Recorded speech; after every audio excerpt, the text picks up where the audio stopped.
Hi there, everybody. Deanna Nichols. I had something that I've been mulling over in my mind for a few days I thought I would share. What better place to share than Facebook Live? So, for those of you that didn't make it to church today, I thought I would share um, a little thing that I learned recently from an experience I had, and I'm going to tie it into a Bible story. So, this totally counts as church if you missed, okay? Um, so you may have heard the story before of the man who was paralyzed, crippled, that was laying by the pool of Bethsaida. And Jesus happened by and saw this guy, and he knew that he had been there, hey, Angela, for 38 years.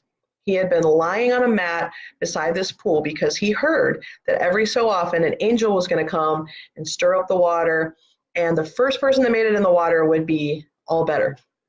And so for 38 years, he sat there hoping that one day he would get that miracle.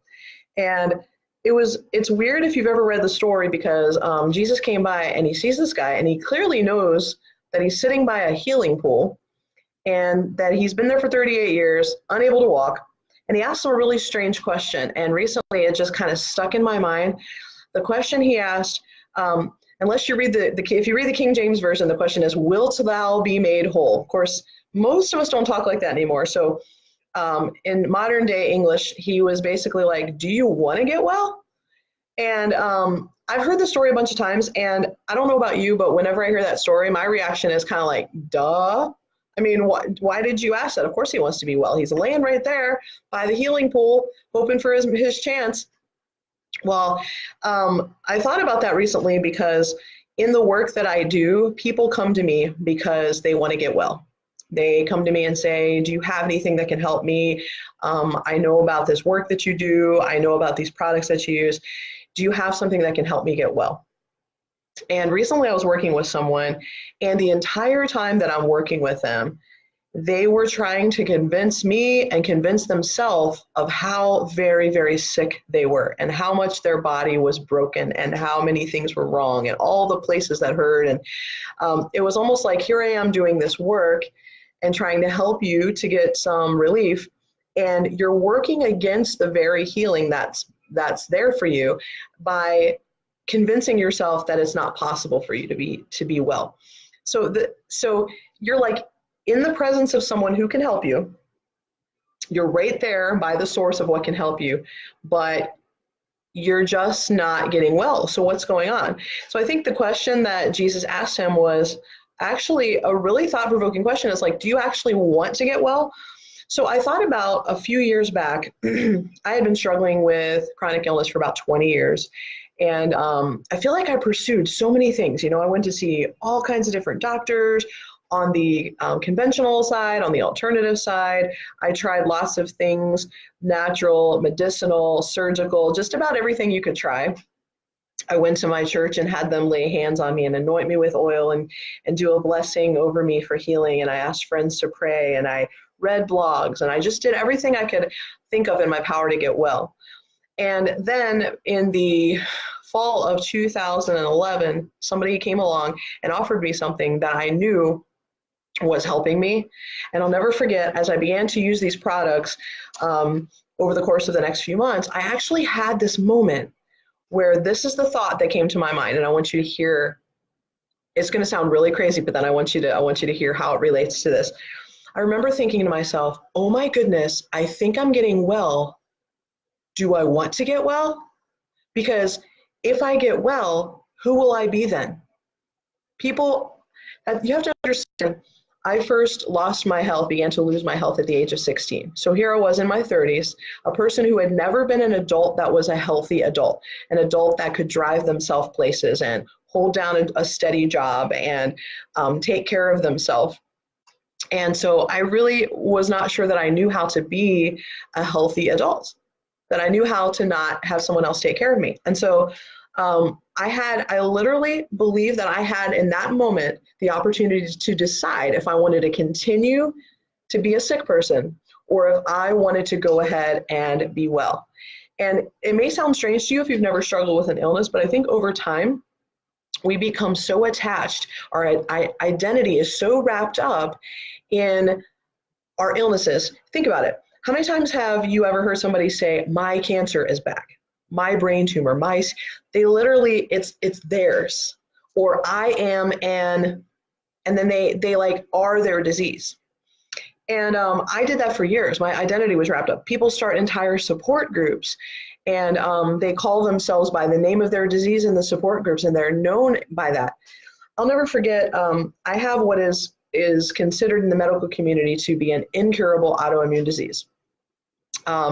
For, let's see, for about 5 years now, I've had no symptoms of that disease at all. I have no traces of that in my system. I've had it my entire life, but for the past 5 years, I haven't experienced it at all. And so when I believed that I had seen some major progress happen, I actually went to a group of people, a support group of people that had this same illness, and I began talking with them about how I felt that I was experiencing some sort of remission or I was well. And I got so much backlash and so much anger from my community of people because it's incurable. They did not want to hear how I got well. They wanted to prove that I had never had the disease at all.